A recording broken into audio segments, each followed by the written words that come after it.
wana Simba. Naongea na wana Simba. We cheza tu. Sisi ndio Yanga. Mkibahatika uko ugenini, mkaja kwa Mkapa, tukaona kabisa dakika 60 hati mnaweza mkachukua kombe. Wana Yanga tuko tayari kuiba hilo kombe, tukaondoka nalo. La sivyo, ikishindikana, wale mabodyguard waliowazuia kuingia uwanjani ndio watakaohusika. Lazima tulichukue ile kombe sisi wana Yanga, tuende nalo Jangwani kule, tukapiga nalo picha. Baada ya hapo tutarudishia kombe lenu.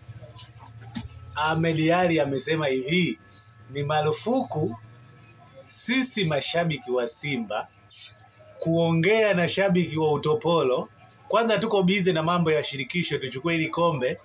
Tukishalileta ili kombe tarehe 15 ndio tutakachokifanya, tutaliweka pale.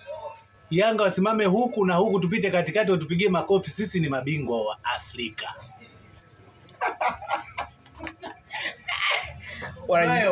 Wanajidai mbuzi. Ile kombe lazima tuondoke nalo wana Yanga. Ubaya ubwela tu.